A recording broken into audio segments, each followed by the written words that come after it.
I don't know. We'll call the April 16th, 2018 City Council meeting to order. Call of the roll.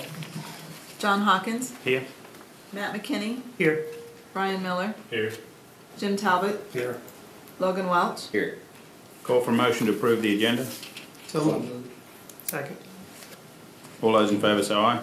Aye. Opposed, same sign. Motion approved. Pledge of Allegiance. I pledge allegiance to the flag of the United States of America and to the republic for which it stands, one nation, under God, indivisible, with liberty and justice for all.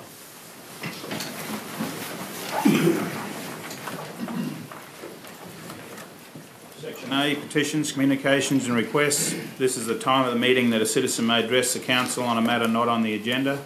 Except in cases of emergency, the City Council will not take any action at this meeting, but may ask City staff to research the matter or have the matter placed on the agenda for a future meeting.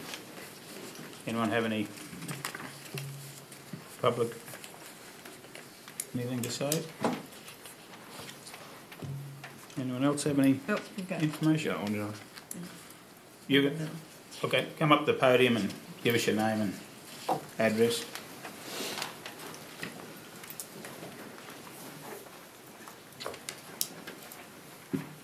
I'm Jeff Vagenhorn and I live at 112 Edgewood Drive. And I was just wondering about the expansion or widening of the Superior Street. What were you wondering about it? Well, the last meeting it just said that the safety was the reason, and that, but yet I came in on the 6th and talked to the city manager and asked for the numbers that you were basing this safety issue on, and I couldn't get no answer on the safety. Well, it wasn't just a safety thing, but well, that was the main reason. But we've moved long past that discussion on that intersection now. It's no longer, we've voted on that, we've passed through there. There's nothing to discuss on it anymore. Nothing to discuss? No. I've actually gone out and met with over 200 people personally in town, and not one of them is against it. We had a petition that had over that number. And I went through 150 old people, and not one of them, every one of them moved their vote from one side to the other. And do you have, I mean, we had to bring up a second. That was the second one that I went to. Because still all those people didn't realise what they were signing and didn't understand the way it was being changed. In fact, I had a guy even yesterday came up and said to me, why are you leaving it as it is? Because everybody thinks that the islands are staying as they are. So it isn't even a discussion worth having anymore, because even he asked that same question, no, they are not staying as they are. Well, the thing of it is, though, if they just remove those, the safety problem, I mean, I asked for numbers prior to. You can come, there's a meeting here, I think there's a guy coming to talk to the traffic committee here in another month or so. You can talk to him if you like. He has all the numbers there for you. Jeff, are you asking for like the numbers based around like the accidents in the intersection? Is that the numbers you're looking for? Yes, I am. Okay. And do we have those, Daniel? Yeah, we can get those. Those are provided by DOT. Could we provide those to Jeff in the near future? I was trying to provide him when he visited with me, but I mean, just it wasn't not possible to communicate with him and provide him the information. Excuse me, sir. I came in and I asked you for the numbers, and your reply was, have you seen the blueprints? Yeah, as I was trying to explain the project to you, and nothing I was saying was being able to get through to you and trying to explain the position of the council and that it took. I wanted to know the numbers that you based your safety reasons on. The safety I mean, this isn't just a safety thing. The biggest difference was we didn't want to spend $140,000 more money to remove the rest of the islands. That was the decision that the council came about. It isn't anything to do with. If you just remove the islands, you don't have to you don't have to tear out everything you put in just a year ago. I know. If we remove the islands, it's another $140,000 that we weren't prepared to spend. But you don't need to widen it if you take out the So you medians. think that we should go back to the way it was originally, and we don't have any left turning lanes at all? Is that the way you'd like to have it? There's always been turn lanes there. I've lived here. No, there hasn't. There was no since- left turning lanes before, previously. But prior to that, that's why I wanted to know the numbers, because It doesn't make any difference anyway. We're having a discussion we shouldn't really be having. You What, keep have you asking. got something else? You keep asking for the numbers, but the reason we wanted to keep it is because it is a safety feature. Those medians are a safety feature to separate traffic, is the discussion we had some previous council meetings. We never referenced any numbers or. well, what Or- I'm saying is prior to that, when the medians weren't there, what were the numbers prior and what's the numbers been since that? I know that median's been The hit type of several times. accidents, the type of accidents that were there before the islands were there were is that correct, or what do you call them? Sideways. Side impact, T-bone. Yeah, T-bone. There were T-bone accidents, and since the islands have been there, they're all just been rear ends. That is All the been what? rear ends now. Traffic in the same lanes. Traffic travelling the same way hits the car in front of it. Whereas previously to that, most of the accidents were T-bone accidents. I think we'd also have to take into consideration that the traffic at that intersection has changed. The reason it was changed to a stoplight and turning lanes was because the hospital was built out there. And now we have 150 to 200 patients a day going to the clinic out there as well. Just the basic traffic patterns changed out there as well. So there's medians, but there's also changes in the pattern of traffic out there. But the thing was, what I was told was mainly the semis not having the radius to turn. Well, prior to that, how many of those T-bones were involved semis? We don't know. It doesn't, have you got something else for us? I guess. Fellas, out of respect to Jeff, let's try to get him the number of accidents, like in more black and white, and maybe some detail, like the severity of the accidents, stuff like that. And maybe I would suggest you maybe, I don't know if we could do the research for you, but maybe research the raised median to not. I did some of that too prior to this decision. And fellas, you know where I stand on this. We don't need to beat a dead horse. The majority of council has moved forward with leaving the medians relatively as is. One of them's getting milled back a little bit, but I understand your concern, Jeff, and we'll get those accident numbers to you, if that's okay with you. I don't believe this should be gone forward with.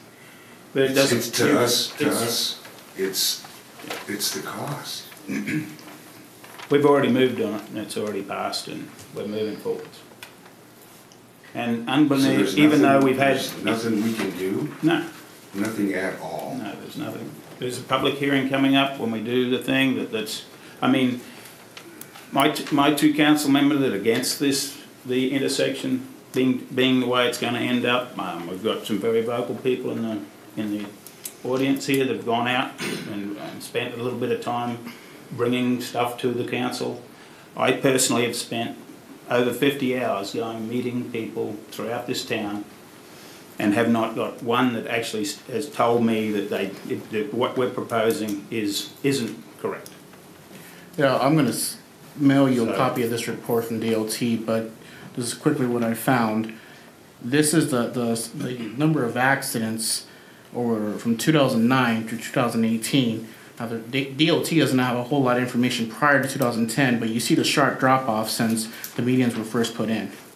Blue being property damage only, yellow being, or the orange being possible, and the red being minor, and the dark blue, which only is shown here for 2014, is major injury. I'll send you this report, and this is what I was trying to explain to you, but I wasn't able to get through to you before you left my office. Just full transparency though, this also includes when traffic lights were installed, correct? Correct. Okay. That's what I was gonna ask, because this traffic lights, it's not just the median, you've put stoplights up there. I think that's fair. That's fair to say. Right, and again, I'm not starting an argument again, guys. I respect the majority of council on this. I'm looking forward to the bids. However, that intersection was redone with medians and stoplights during the same. Right. And that's why I also said, the complete makeup of the traffic in that intersection has changed Yeah. from before. you have anything else for us? Well, I wonder, okay, you guys said the safety was a major concern. A young man lost his life out on White Fox right there by Tassler, or by, I'm sorry, Britson. Yeah. Over 3 years ago. Yeah. That safety barrier has not been touched. We never put the safety barrier there in the first place. It wasn't our safety barrier. Well, one person's lost their life, and, doesn't it seem reasonable that we need it there? Well, I guess if we Compared can, to widening out this street, that's $750,000 to do that safety barrier. they're just wooden fence posts? You can't do what's there now. That's the problem. Is what is there. For us to fix that problem there would take that sort of money. We've already looked at it. I mean, we already have the figure. For like the barriers they put along the interstate down there? You're not allowed to put a barrier that close to the edge. So that whole road has to be widened for that to be fixed properly. I guess. I mean, it's unfortunate, but that's the way it is. Yes, it is. We'll have to move to the public hearing. We have a 5:35 p.m. public hearing. Excuse me. On proposed sale of city-owned property located at Lawn Hill Addition, Webster City, Iowa, at 601 Woolsey Avenue. I'll open the hearing. Are there any written objections? Received no written objections. Are there any oral objections? No oral objections. I'll close the hearing. Daniel, do you want to? This public hearing, the one after, are both similar in nature. This is the first one is for 601 Woolsey Avenue. It was a property that the city acquired some years ago, and we're currently looking. We've put it out and accepted offers from individuals that would rehab and renovate the property to a conforming use, rehabbing and abating the nuisance issues and unsafe conditions that are currently there. 601 Woolsey Avenue, as well as 119 Prospect Street, will be sold to the first one, Tony Sponsel, for $1,000, conditioned upon the agreements that are attached, that he would follow through and abate the nuisance and unsafe issues and renovate the home.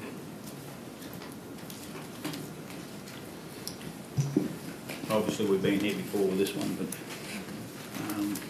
And I see in the wording too that there's stipulations within the 12 months, right? Like they have to do the steps before the deed is issued. Yeah, they have to follow through in abating the nuisance and unsafe issues.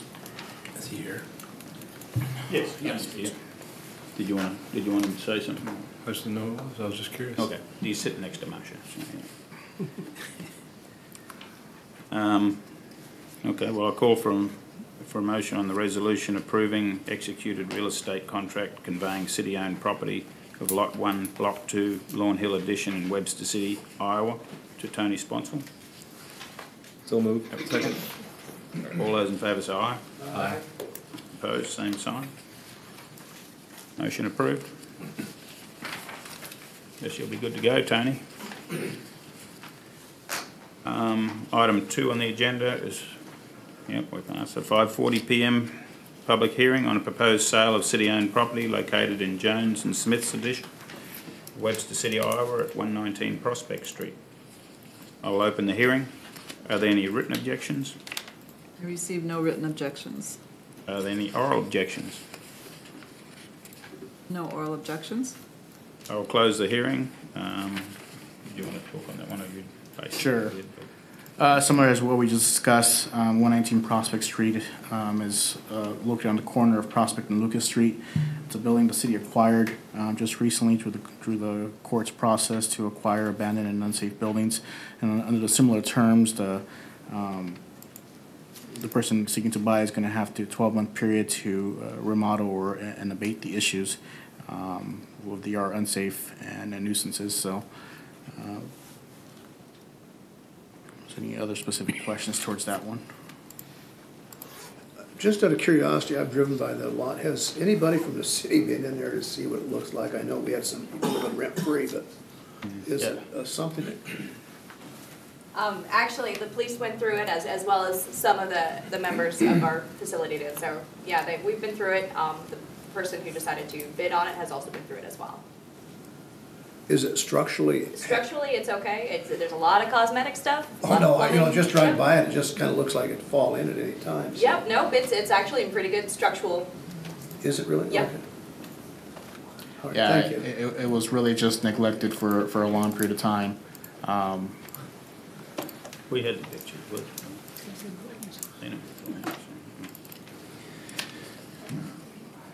I move to approve. Second? Yeah. I'll read my big long spoon. Oh, I apologize, I'm jumping the gun. I'll call for a motion on the resolution approving executed real estate contract conveying city-owned property E10 of Lot 9, all of Lot 10, Block 2, Jones and Smith Addition in Webster City, Iowa, to Andrew W. Jones. I move to approve. Second. Okay. All those in favour say aye. Aye. Opposed, same sign. Motion approved. Now, we'll go back to the beginning. I will give an oath of office to our new police officer, Stephen Thummer.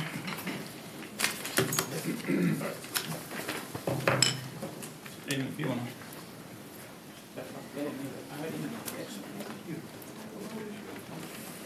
Yeah, we'll stand around here.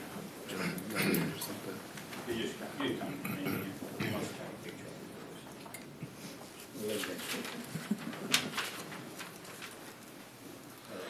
you. Stephen Thummer, do you solemnly swear that I will support the Constitution of the United States? You repeat after. I solemnly swear Do solemnly swear that I will support the Constitution of the United States that I will support the Constitution of the United States and the Constitution of the State of Iowa, and the Constitution of the State of Iowa, and that I will faithfully and impartially, and I will faithfully and impartially, to the best of my ability, to the best of my ability, discharge all the duties discharge all the duties of police officer of police officer for the city of Webster City, Iowa, in the city of Webster City, Iowa, as now or hereafter required by law. as now or hereafter required by law. Thank you.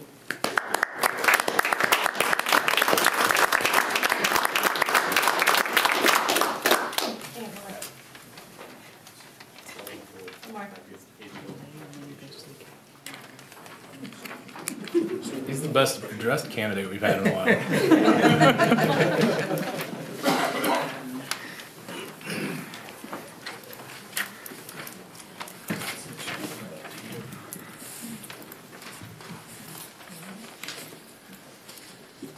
All right. Item B is minutes and claims. The following item has been deemed to be non-controversial routine actions to be approved by the council in a single motion. If a council member or a member of the audience wishes to have an item removed from this list, it will be considered in its normal sequence on the agenda. We have minutes of April 2nd, 2018. Number 2 is a resolution on payroll for the period ending March 31st, 2018 and paid on April 6th of 2018. And 3 is a resolution on bills, funds list, and a memo ins bill. Insurance. Move to approve 1, 2, and 3 collectively. All those in favour say aye. Aye. Opposed, same sign. Motion approved. Where are we at? Don't flip too far around. 3. I missed 3. Item 3, recommend approval of issuance of beer and liquor licences by the Iowa Department of Commerce for the following. A is a Class C liquor licence, 5-day licence, St. Thomas Aquinas Church for their annual event on May 5th, 2018 at 1010 Des Moines Street.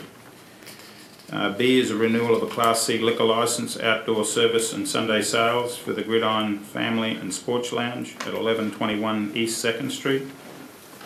C is a renewal of a Class C liquor licence, outdoor service and Sunday sales for the Links at Webster City, 401 North Des Moines Street. And D is additional outdoor service area for Saturday, May 26th of 2018 for Junk Fest at the Gridiron Grill and Sports Lounge at 1121 East 2nd Street. How would you like it? Move to approve collectively. Second? All those in favour say aye. Aye. Opposed, same sign. Motion approved. Item 4 is a resolution providing for notice of hearing on proposed plans and specifications of proposed form of contract and estimate of costs for the 2018 Superior Fairmeadow intersection project at May 21st at 5:35 p.m. Is that May 21st? That's right. 5:35 p.m. That is the public hearing on the one that people can come in and have their say again. Okay. How would you like to? That's just setting a time and place. I move to approve. Second. All those in favour say aye. Aye. Same sign. Motion approved. Item 5 is a resolution accepting and approving acquisition of property generally located at 1513 River Street in the city of Webster City, Hamilton County, Iowa. This has been 25 years in the coming, isn't it? 96, yeah. I think if we cut the tree down, we can count the rings and figure out how long it's been.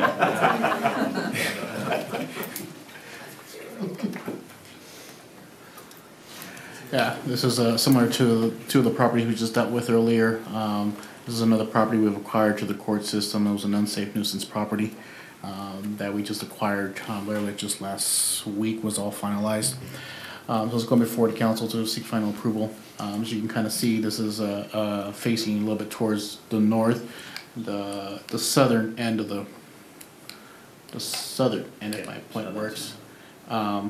This side of the house has deteriorated to the point that it's partially collapsed, and during the summer and late fall months, you can see the tree growing to the top of the roof right there. So obviously this is a property that unfortunately I think the previous owner had passed away and had fallen into neglect, and we're going to be looking to demolish the building. And then unfortunately the property sits on a floodplain, so anyone who seeks to try to develop on it would have to follow floodplains regulations, which are fairly strenuous to try to do. So it may just sit as a vacant lot in the meantime. So. Question, chiefs, fire chiefs here, is that a building that you can use for controlled fires? No, sir, for two reasons. One, the structural instability would cause it to be very unsafe to go inside. And secondly, the proximity of the other structures would make it too close to cause damage to them. Yeah. No, I just had a question. I want to compliment your department and the other departments out there for the controlled burn east of town. I just thought that looked so good to see all those departments together working on that. So I just thought that would be, but I didn't know, that's why I asked the question. Sure. Thank you. Well, it's good to see it finally off somewhere getting closed. I'd like to know how much it cost us in attorney's fees over the years. That was all. Probably buy that house 3 times. That was all pro bono work, wasn't it? Yeah. Jack's not the only one that's worked I didn't get on it. involved until July of last year. Yeah. I was going to say, why are you laughing? Pro bono sounds good. More out. Yeah. All right, so we need a motion. So moved. Second. All those in favour say aye. Aye. Opposed, same sign. Motion approved. Item 6 is a resolution approving change order number 1 to the Union Street hot mix asphalt overlay project for Fort Dodge Asphalt Company, Fort Dodge, Iowa. I can kind of touch on it and then see if Ken has any additional information. This project or this change order, what we have Fort Dodge Asphalt right now doing Union Street essentially from the city pool clear up to 2nd Street. We wanted to touch on a couple other areas in town, including the recent street we had the water main break just over the weekend that caused a sinkhole. That's included, as well as 2 of the projects on Buxton and Lindell Drive to core out the existing asphalt and come in and lay new asphalt in those specific areas. If you have any specific questions that Ken and I can answer to those locations or the need for that. So.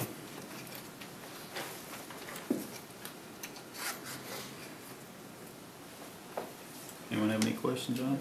No, Pretty straightforward. I move to approve the change order. Second. All those in favour say aye. Aye. Opposed, same sign. Motion approved. Item 7 is a resolution authorising and approving execution of a real estate purchase agreement between the City of Webster City, Iowa and Fused Pastry Shop. This agenda item and both agenda item number 8 are both purchase agreements. The first one for number 7 is a agreement to purchase what's referred to as the Foos Pastry Shop or Foos Bakery, located just off the corner of Wilson and 2nd Street. If council recalls, several years ago the council had tried to work with the Foos owners to try to abate the unsafe condition of the building. As you've seen, it's empty for a number of years and it's deteriorated to the point. The city has identified downtown revitalization as a core issue that we've tried to address, as well as the notion specifically of the Foos Bakery and the condition it's in and the image it gives to the city. So we're seeking to move forward and acquire the pastry shop for $1. We've engaged a structural engineer to look at the ability, first, if it was even possible to salvaging, but in his opinion, we're beyond that point. So the next option is the ability to demolish it in such a manner that reduces the impact to the adjacent property buildings to ensure that the same situation doesn't occur to the next row of buildings along there. We're still working through that process with a structural engineer to outline a demolition plan. But adjacent to that, with resolution or item number 8, we would acquire the vacant lot directly east of the Foos Bakery, which is owned by Dave Gillette, acquiring that piece of property for $12,000. Mark Gillette, I'm sorry, I said your brother's name. Mark Gillette. It's owned by Big Dog. But acquire that vacant lot as well as the Foos Bakery. The long-term goal, hopefully, is once we demolish it, explore the possibility for private investment or other investment for revitalization of that section. Anyone have any questions? I suppose we've been around it a few times. I'll move to approve. Second. All those in favour say aye. Aye. Opposed, same sign. Motion approved. Move to approve 8 also. Yeah, it's pretty well the same. We've already discussed it. So I guess a resolution authorising and approving execution of real estate purchase agreement between the City of Webster City and Big Dog Investments. So, Move to approve. Second. all those in favour say aye. Aye. Opposed, same sign. Motion approved. Item 9 is a motion on Fire Chief's request to initiate a fire department program on commercial and multi-family dwelling commercial occupancy inspections. Chuck, did you want to speak on that? Mayor and council members, thank you for your time. Not to rehash a lot of this, I know that most of us were at the town hall meeting when I gave a presentation of kind of what that program would look like. I'm just really coming today and asking if we can go ahead and, with your permission, initiate this program. Just a couple things to keep in mind. There have already been a couple things that have taken place from community members contacting me, multifamily dwelling owners saying, I'm ready for you to come through and inspect ours and tell me whatever I need to change, to larger businesses in town that we've actually already worked with and began making them safer through different things that they were unaware of. So I really believe it's going to be a benefit to our community, but I'm just coming today and asking for your permission to begin the initiation process of that. Yes, sir. Chief, I had one question. I know you and I talked one time in your office, and I've worked with OSHA quite a bit when the last place I worked before I retired. And we had compliance and we had enforcement. Yes, sir. You know, if you went through, I explained compliance, if the industry had issues, they had so much time to work up an agreement with the OSHA compliance folks. Yes, And if they didn't abate the problem, then you'd go to enforcement. Will you have something like that if you go into a residential area that needs work, that they will have time, you know, maybe on the compliance side to get it up to code before you? That's a great question, yes. You know, kind of my whole theme would be to engage the community first and then encourage, you know, and educate and encourage them to make the changes. And that has, well, for the majority of my career, that's worked. There have been very, very few times where we've had to go to enforcement. because once you educate people on the whys, usually it gets a lot easier to make motion forward. As far as on the residential side, the only thing that it would be a fourplex or more, so that we would be working on. And absolutely, we're not going to come in as the inspection police and try to enforce all this stuff. It will be important that we make sure that we're up to the 2015 International Fire Code, but we want to work with people, definitely, make our communities safer, so. Will you be the only one doing the inspections then? No, sir, all of our full-time members will be kind of mixing that up, and you'll see each of the captains out doing that. Chief, one question for you. Looking through your memo, I read the financial implications. A little cost, additionally to the program. There'd be costs for more fuel, for the apparatus, forms, yada, yada, yada. These costs should be able to be covered within the current budget that is established. So does that tell me there'd be no fee for this inspection? Is that correct? Correct, no fees for the inspection. Very good. There is, if we were to go all the way through a tiered scale that I've created to the very end of the enforcement, then there could become a municipal infraction down the road. Sure. So But there would be no upfront inspection fees, No right? upfront Or inspection permits fees. issued or something. Okay. Correct, correct. I think just from reading the information again in your presentation about some of the things that have been found even prior to doing inspections, it is a safety issue, and I think most of the owners, it's probably just a matter of not knowing rather than intentionally leaving it out, so I think it's a good program. One quick question, and this perhaps for you or council. When we get into enforcement and we start going to the courts, are we gonna have the same issue we got with this other, on the residentials? I mean, and I'm talking a hypothetical, please Yeah, understand. no, hypothetically speaking, we shouldn't have as big of an issue because, like these abandonment cases, for example, fall in district court where this would fall under magistrate court, so we get in a lot quicker in those cases. Yeah, because something had gone on. Okay, that answers my question, thank you. I'll volunteer my apartment building, you can put us down a bit, don't you? Thanks, sir. I'll have lots of paper and pens. No. It's what it is. Yeah. No, it's a good idea, it's moving in the right direction. So All those in favour say aye. Aye. Aye. Opposed, same sign. Thank you, thank you. Approved. Thanks, Chief. Item 10 is a resolution approving 2018 CTS Improvements Agreement and a related letter agreement consenting to the issuance of notes by the Board of Directors of the North Iowa Municipal Electric Cooperative Association for the purpose of acquisition of an undivided interest in certain transmission facilities known as the Common Transmission System. So we talked about this at the last council meeting. The consensus was to move forward with participating in NYMECA's 2017 CTS project. I wanted to make clear that this was not an acquisition of an asset, but merely a participation in financing a project with NYMECA, with the potential benefit of a return on investments in the form of a dividend once the loan is paid off, as well as the additional ability to leverage that revenue into other projects or rates within our electric utility. Certainly probably could potentially be a higher return on investment than you would through a normal CD at a bank. The downside would be if NYMECA's forecast or projections fall through, then we would be contributing to that financial piece.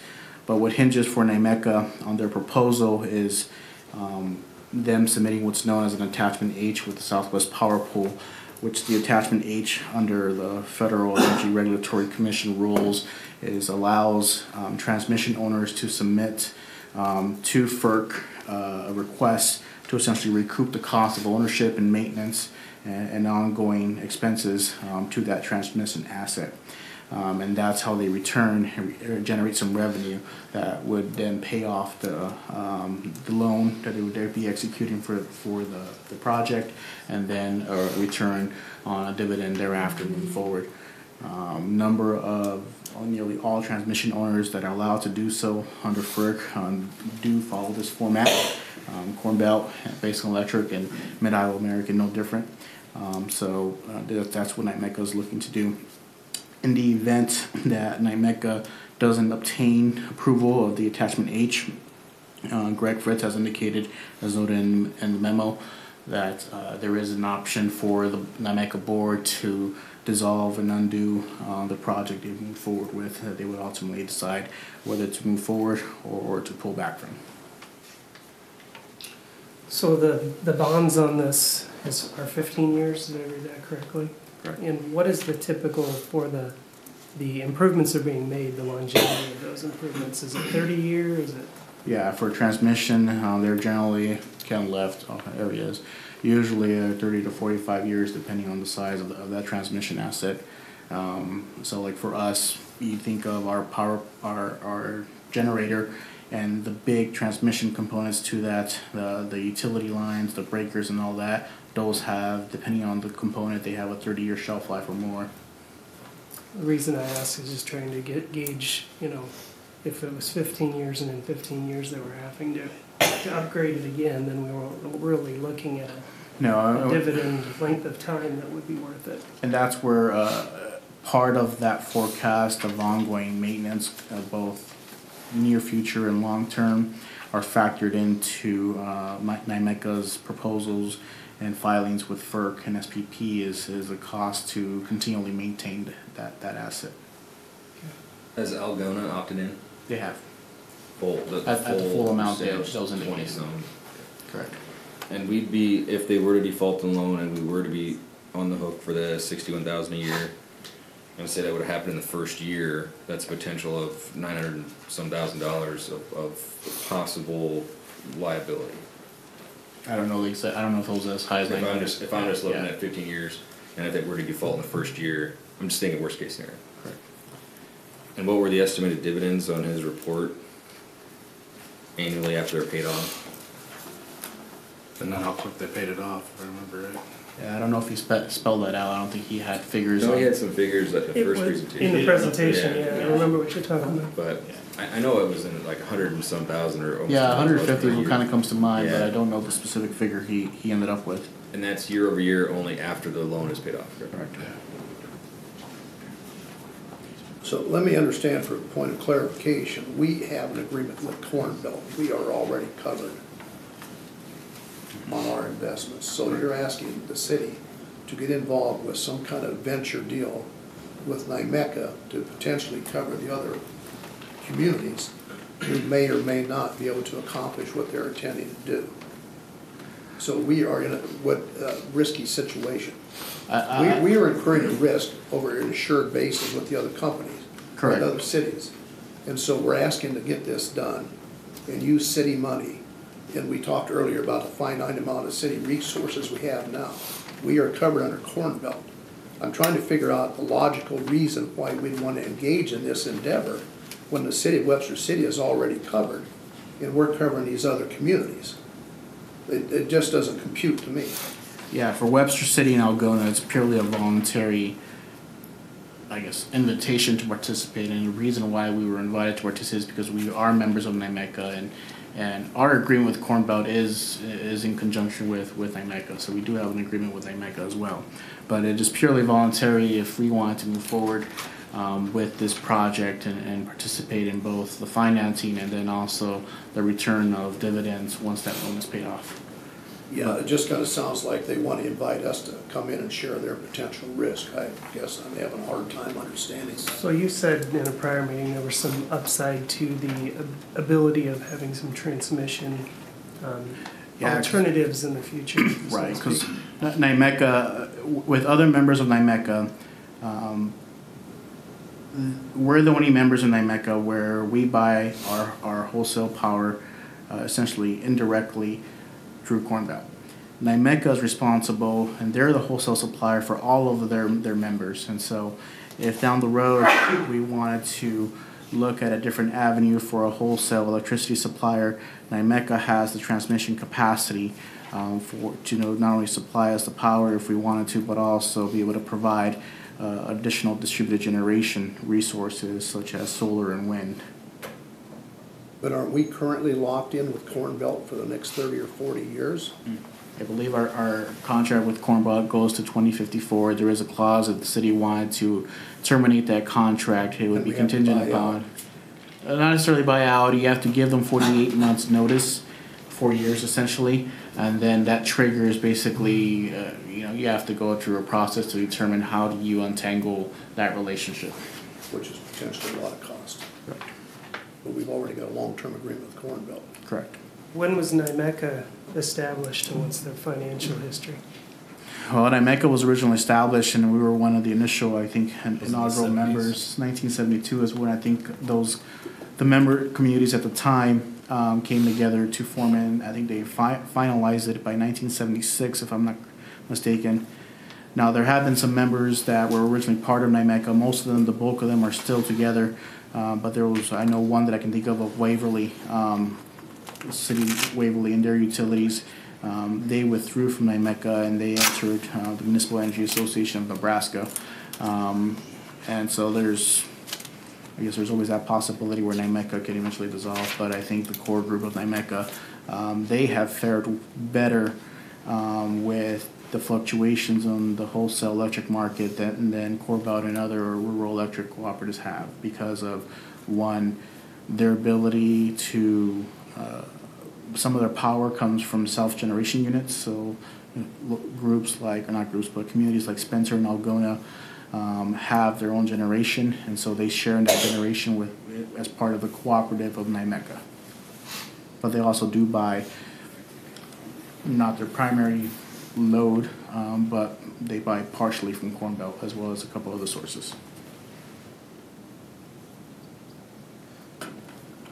A couple things concern me, and a couple things excite me about this opportunity. I mean, obviously it's a form of future revenue. It's an investment. It also will start turning a profit by the same time. I believe the network of electrical distribution will become past tense, whereas in 15, 20 years, I don't think our distribution of electricity will be the same, and we'll be banking on that distribution of electricity to generate that dividend. However, NYMECA has been around for a long time.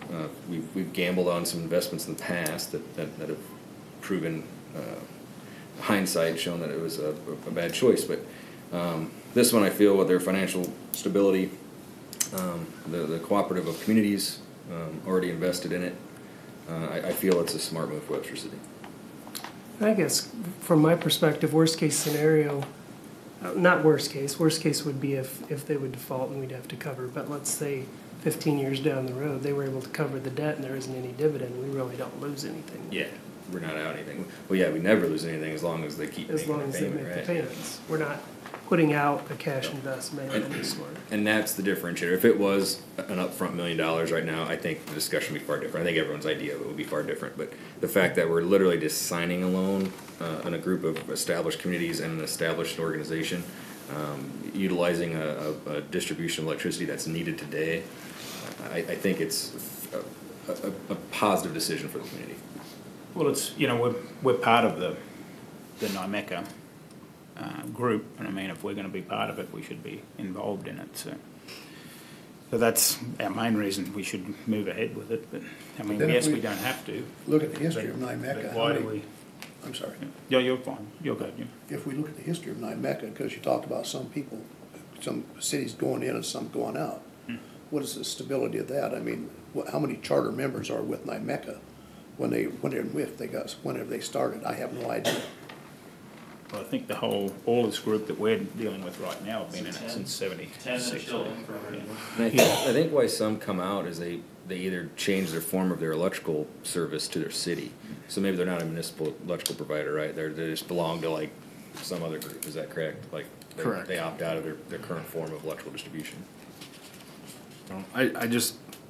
I see it as more of an opportunity than a risk, so. Yeah, and I think just to reiterate, there's no upfront costs to the city. The risk is, sure, if they default on their loan, then there's the obligation to cover that note. But if they default on their loan, NYMECA has far bigger problems, and it's not going to be a matter of restructuring their loan piece or figuring out how to make that, but completely restructuring and changing they do business as a whole for their organization.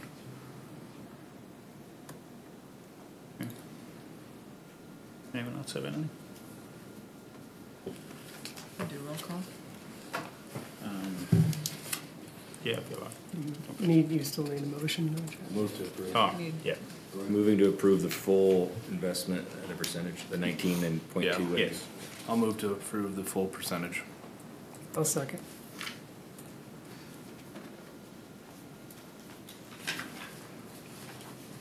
Okay. McKinney, Yes. Miller, Yes. Talbot, No. Welch, Yes. Hawkins. Yes. Okay. Item 11 is a motion on cost sharing with One Site Development LLC for resurfacing the alley adjacent to 605 Prospect Street. Back in February, the council approved a purchase agreement with One Site Developments, who was looking to develop a Dollar Tree retail store in Webster City, located essentially just to the east of Hy-Vee and just to the north of Godfather's Pizza. The property outlined, if you can see the red square there. The city had acquired this property many years ago. I think it was a former site of Mertz Engineering and their facility there. It was then demolished, and the land has sat vacant for well over a decade, if I'm not mistaken. We've taken interest in the past. We even had a purchase agreement, most recently done last year, but the due diligence period fell through, and the city retained the property. We received a second offer from One Tree Developments for the asking price of $75,000. They have gone back to Dollar Tree to gain approval for the development of their store. There was 4 items that One Site Development needed to follow through on and achieve. One of them being was essentially resurfacing and reconditioning the alley directly to the south of where the site would be located. Zoom in. I don't know when the alley was originally put in. It looked like it was an asphalt overlay at some point, but just through this Google map alone, you can see the condition of both the apron and then moving forward, some of the spots that are deteriorated. We've received quotes when they to resurface with essentially a 2.5-inch asphalt overlay. I believe it was roughly a little over 11,000. We kind of went back and forth initially. We told them that probably isn't something we consider, and then they offered to pay for half of it, and we've explored that concept. If move forward, we're not asking for a purchase agreement, but essentially council's consensus in the form of a vote. If you desire to move forward, we would present to you a cost sharing agreement similar to what we did with Quick Star for the improvements of that alley, whereby we would share 50% of the cost. The caveat being the purchase agreement that they signed has I believe 120-day inspection period. That was the period that allowed One Site Development to do their due diligence and get approval from Dollar Tree to move forward with construction of the property. That period expires June 20th. They are unable to expedite that because they still have to guarantee that the one of the issues being the alley is going to be addressed, and then go back and get approval from Dollar Tree. But if they do not gain approval or do not move forward with executing the purchase and acquire the property and develop it, the cost sharing agreement that will be brought back to the council would have a clause in there that they would cover the full cost of resurfacing that road. Similar to the other Fort Dodge asphalt change order you approved just a short time ago, we would look to bring back a change order for Fort Dodge asphalt to resurface that alley from the apron clear to the end of the alley. You're saying if they default, it's on us completely? On them. On them, okay. So if we don't end up with a building there, then they're covering the cost of the alley either way. If we don't end up with selling the property, Okay. not the building portion, if they back out in the 120-day period, which is set to run out in the middle of June. If they, for some reason, say, yeah, we're not going to move forward with this deal, they're still on the hook for they're on the hook for 100% instead of just 50%. I mean, to me, I don't know how long that's sat empty. As long as I can remember. We finally got it sold for a decent price. A lot of people are excited about it. It's going to be on the tax rolls. We're going to make money on it. To me, it's a good cost to us to proceed with progress. Wasn't the original sale agreement for that required a development on the site though? I thought that we had required that they didn't just purchase land to sit on and try to sell to someone else. I feel like we've done a ton of them lately. Yeah, I think the one we did last year did specify that. Yeah, that one. I don't know that this one specified it because of the inspection period. I can tell you that at least I've seen some preliminary site plans. Actually, I thought I had one, but that's right, it is in the packet. While you're pulling that up too, I mean, I didn't catch if you listed the price of the estimate, but we're only talking about, you know, $6,000, like 5,000 and change. The city's half of the cost. And also, you know, the group we were talking about selling this chunk of land to a year ago, we were, you know, considering taking far less than asking price, you know, so really we're getting full price for the land, which is far more and as a delta than that $5,000, and we're gaining a much needed improved alley. I also agree it's an easy choice for me. Correction, yeah, you're correct in all that. I think the initial estimate they have for this project on that side is roughly $1 million thus far. So obviously you can figure the value of property taxes that would be generated off of that projected estimates would far and exceed what we would recoup in a year. Is that blue there? What is that? I think that's just area they're not going to develop due to setbacks. Okay. So It'll just be grass or something. I'm assuming it'd be grass with the exception of part of. Run out onto the alley there somehow, because otherwise Must they be tied wouldn't in, want the otherwise alley. Yeah. what's the Yeah. purpose? They're wanting to tie in the alley to their parking lot, which is the reason why they wanted to have the alley. I'm not worried about them it not happening. They're going up all over the place. Their anticipated deadline would be, if all moves forward, they would start construction this year, complete construction in March, and then with anticipated grand opening sometime end of May or early summer. We put a 2.5-inch asphalt cap on that alley now. There's almost got to be some kind of restriction on the tonnage that can go through that, because a tractor trailer rig in the summertime is going to imprint it considerably. In the wintertime, I mean, it's not set up for heavy traffic like that. I mean, is there going to be a restriction on the type of vehicular traffic can go through that? There currently isn't. I mean, the garbage truck follows the alley for their garbage route for the Godfather's location, as well as the auto dealer right there on the corner. So. Yeah, but we've had the problem with the alley behind the car wash all the way down where they're going into the newspaper. And all the alleys had asphalt on, they're all beat to dickens now, they've just filled with potholes. So, I mean, I guess I see some real issues. I'm not opposed to doing it, but I think there needs to be a caveat on what type of vehicular traffic is going. I'd be worried about it if it was They're not on they're that not side Yeah, with semi-traffic. And maybe this will clarify too, part of this agreement that we're putting together is gonna have in there that the city, is gonna be responsible for minimal maintenance, snow removal, just like an alley, but for like future improvements, it's gonna fall on them. So if they get tore up by their machine and they want it fixed, well. But they're not looking at putting trucks on that side, because you can see where the trucks go. The dock's on the north side. Yeah, no, I see that, but I mean, you know, not only does that go through there, but it also goes to that old Godfather's, and it goes behind the used car lot. Well, the garbage truck's as heavy as anything you put in there. Well, It's heavier than a semi-trailer most of the time. I don't know what a garbage truck weighs, but I know Front some axle's 20,000 pounds. The normal semi-trailer's only 12 and a half. with a load on it. Yeah. All right, well, It's about the hardest thing on anything is the steer tires. pardon? Steer tires are the heaviest tires on the rig. Yeah, so aside from the garbage truck, I don't know what other truck traffic would be coming through the alley, given that Dollar Tree's loading dock is going to be located on the north if they follow through with their site plan as they presented. And Godfather's, at least their anticipated plans for the restaurant that's going to go in there, probably won't generate any truck traffic that would be of concern. I'll move to approve. Second. All those in favour say aye. Aye. Opposed, same sign. But I'm not sure, Jim, how you go about, I mean, you one can only hope nobody wants to drive down there with their truck, but I guess. No, but you know what I'm But I saying. guess, yeah, I know what you're saying. Problem with that. I mean, the No, delivery I- trucks that go to the new restaurant there, I'm not sure how they'll go about it, but I'm sure that someone will probably drive through there. But, yeah, I'm sure they already do.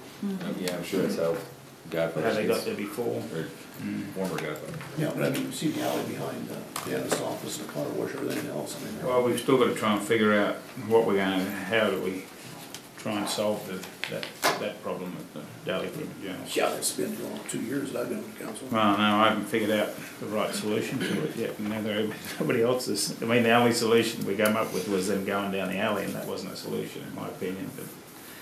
But we haven't figured out. We've tried a few other things, but everything so far has cost us too much money. So. Number 12 is a motion to refer to Planning and Zoning Commission a request for a proposed planned unit development. If the council recalls, I think well over a month ago, the council approved a request for workforce housing tax credit for a developer that wanted to build a development east of the hospital, between the hospital and Edgewood Drive.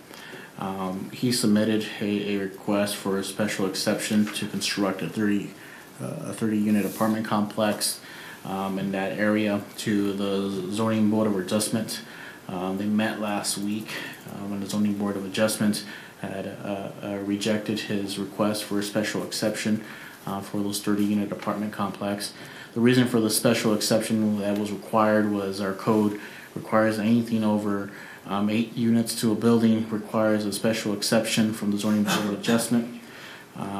Not exactly clear on the rationale. The Zoning Board of Adjustment rejected the bid when they had just approved a similar request for another developer that was looking to build a 24-plex in Webster City. I know that there were several neighbors that from the area who attended the meeting and were very vocal in their opposition to see the apartment complex and the development out there. Since then, the developer is looking to amend his plans and is requesting to submit to the Planning and Zoning Board, what's referred to as a planned unit development. It's allowed under a zoning code, and the difference between that and something like a special exception to the Zoning Board of Adjustment or a rezoning is basically a request to submit a master plan or a comprehensive plan of a large area that is to be developed by a single developer. The plan is submitted to P&Z for consideration as its entirety, as the whole piece, not just a single parcel, such as a rezoning request where you consider a single parcel or just one or two. This is a comprehensive approach to a large tract of land. His vision or his plan under the PUD is one to construct apartment complexes on the east side. Now this is an old map that he's going to tweak and amend before as he submits his PUD. One of the things he will change that differs from this map is that he's currently showing originally an exit for the apartment complex coming out to Edgewood Drive. He has since indicated that he's going to change his plan and have an exit coming on to what would be a new street that he would look to develop.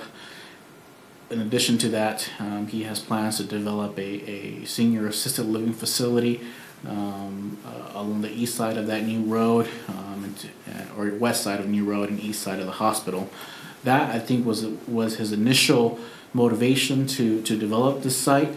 Was his mother lives in one of the facilities here in Webster City and was looking to solve a need for senior housing in the community. He requested, before he came up with these plans, he requested our comprehensive plan, our housing study, our housing needs assessment.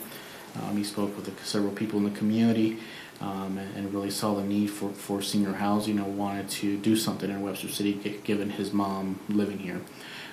So he's come up with this plan to develop a senior living facility in combination with market rate housing, as well as additional single-family residential units that he's indicated in the past would be geared more towards senior independent living single-family homes. So the plan, if he submits his request for the plan unit developments, would be for council by motion to refer to P&Z. P&Z would hear it at a special meeting in the coming weeks, and then it will come back to the city council for final approval. I was at the zoning board of adjustment meeting. You're right, I think the reason they did what they did is because the public they represented, or at least a large portion of the audience, were neighbors of the property and strongly opposed to it. I'm happy to hear that the developers took in their word seriously and have looked into a different route of the traffic, because I know that was at least one of their concerns. I know there's others, and there's concerns I'm sure still out there, but one of their concerns were the traffic on Edgewood. It's an aging road we really haven't done much with, and if we exit to Edgewood, all the traffic to that apartment complex would use that. So that does address one of the issues I heard personally at that meeting. And it doesn't show it on this map, but that upper road on the far north side would connect. There is a street there that exists currently. That was built a year ago by the hospital. Yeah, when the hospital did their clinic expansion, they extended Fermetto Drive around the clinic expansion area, and that ended where the red laser's at. I wanted to kind of just caveat that this developer, his options for moving forward, one, that he still wanted to move forward rather than abandon the project altogether. But his options were to either amend his plan and resubmit to the zoning board of adjustment for that special exception, but given the unanimous vote to deny his request, he felt that was going to be a difficult hurdle to navigate. The other option for him was to, unfortunately, would be to take the city to court and plead his case to the court. And luckily for us, he's continued to work with us and has decided to resubmit as a PUD and allow us to review and recommend changes as necessary to address some of the concerns that were raised during the Board of Adjustment. I was not able to make that meeting, but was definitely disappointed. You know, we want growth and we want senior living housing. We've had somebody come up to us at the last town hall, or maybe the one before, saying that's a need. We need developers to want to come to Webster City, and if we don't try to work with them within our ordinances, they're going to stop coming. So I'm glad we found another way to hopefully make something like this happen.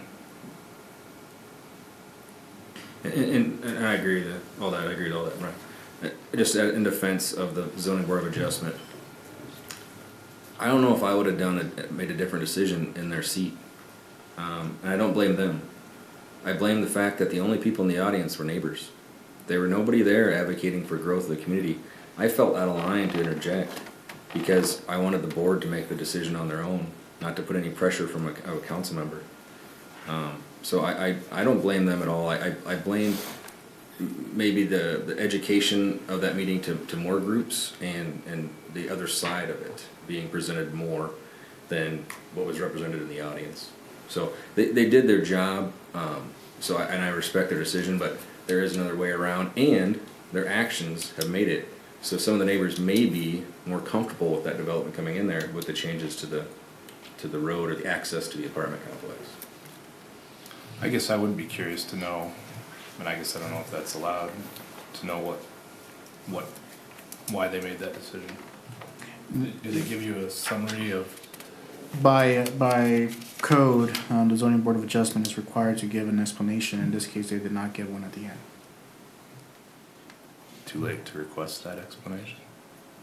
Only if they're going to reconvene, but in this case, It's irrelevant now, really. So, 'cause I mean, we get a tremendous amount of pressure from the public on different stuff we go out. You still got to look beyond that and measure all the variables. And it was a tough motion for that board to make. I mean, they're volunteers. and they don't run into a lot of controversial stuff. And I think they probably thought that meeting was going to be pretty cut and dry. I don't think they expected to have that much Well, even the contractor himself didn't front up and Right. and plead his case. He had his engineer there, but he didn't know much. So it was a little rough already. But I still don't think- that I'm people sorry, thought- go ahead. I don't think that people thought that it was going to be as controversial as it was. No, but I think the thing is, we've got to look at it and put it back in perspective, because we go over there where the gas station's going in. And we had all the neighbors, and this gas station is still going in, so their wishes and desires were basically ignored for that economic development. And people living out there, I mean, I see both sides of the issue, so we need that. And so if he's compromising, not gonna go on Edgewood Drive, but I mean, I think Edgewood is a beautiful place to drive out there. But as you said, it's just that, I don't know how much it would cost to bring that up to heavy traffic. I mean, you know, it's a kind of an asphalt, isn't it, Ken? Pretty It much? is asphalt. Yeah, so I mean, then you got more of a maintenance problem. So I mean, I'm glad they identified that issue. Right. And they're going the other way, then they're gonna be putting the road in. So I mean, because once again, I mean, asphalt is not the primary carrier as concrete is. Yeah, it's a That great would be a point. pretty good tax base though to contribute to that. Well, yeah, the tax base, yeah, the point is, the people that vote are the people that live in Webster City. And that's a great point, Jim, because again, even like Quickstar, the pushback from the P&Z, the 100% volunteer appointed board were able to give them enough pressure to tweak it, so then they changed the overnight parking, the truck scale, so like that. Yeah. So we tailored it to the way Webster City wants it.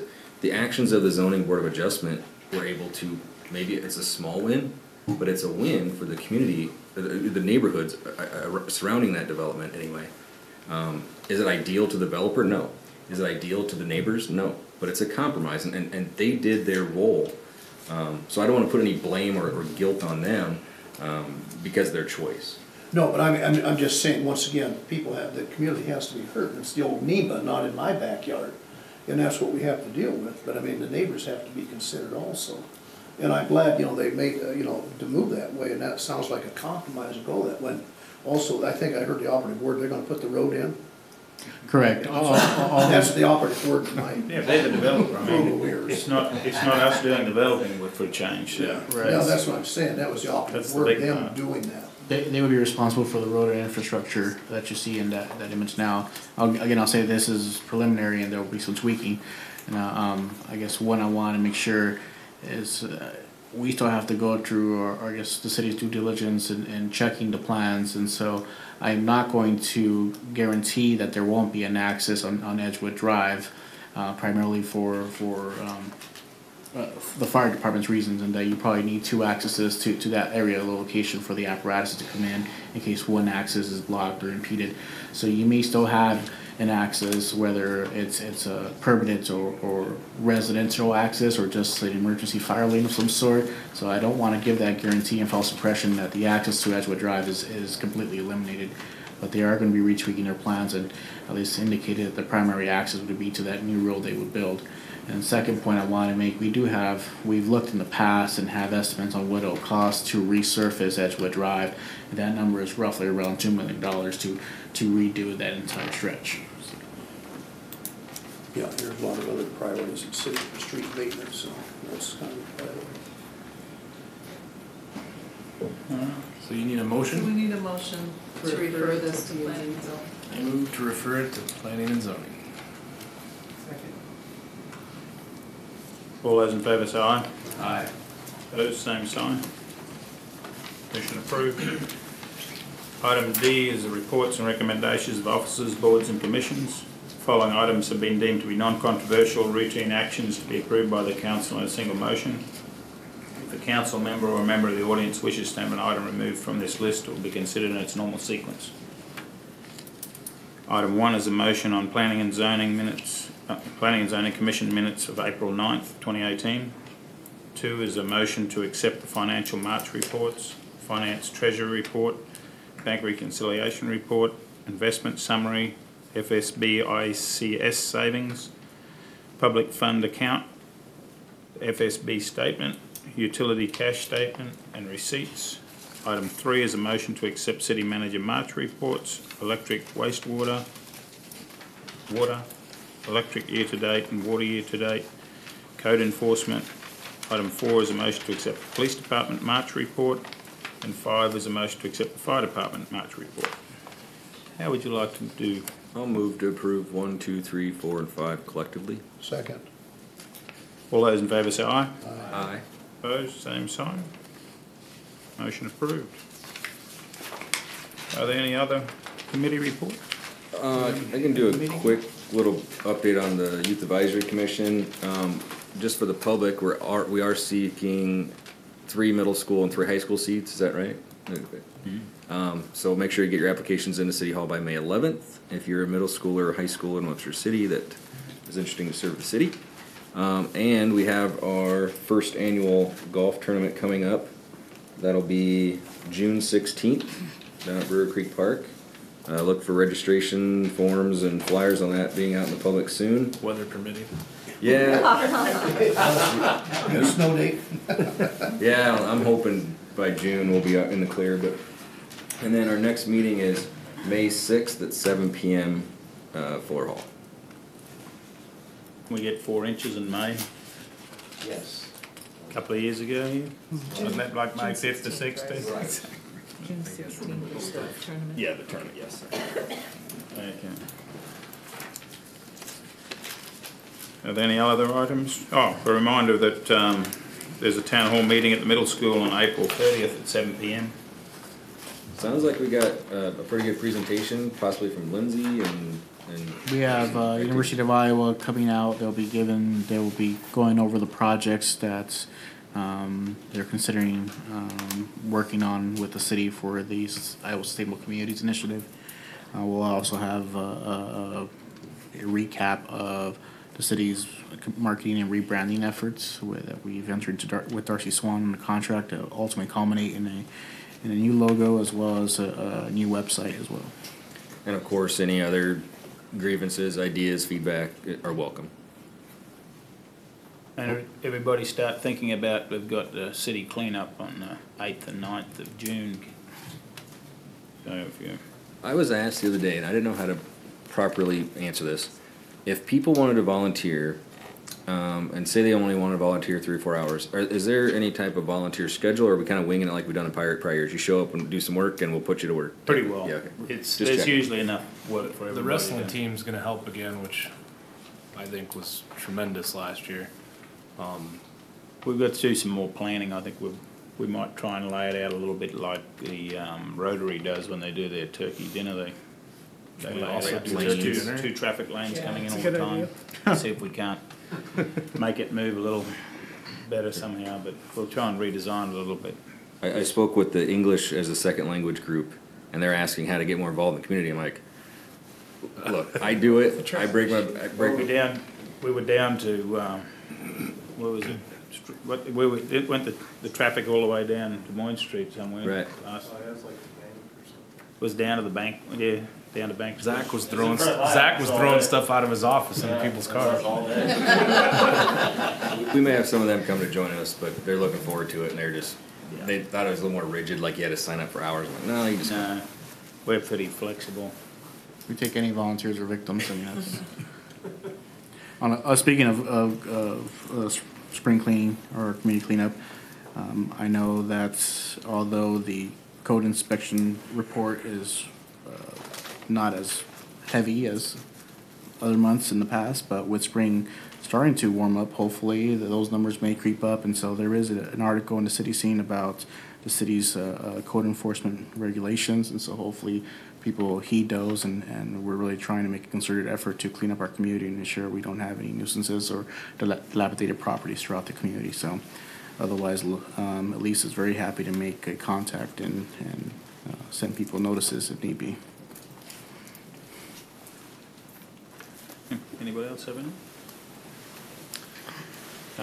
Item F is a closed session. Meet in closed session to discuss the purchase, sale of particular real estate only where premature disclosure and could be reasonably expected to increase the price of the governmental body would have to pay for that property, as provided by Chapter 21.5J of the Code of Iowa.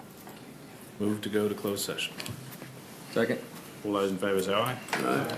Opposed, same sign. For a 5-minute recess.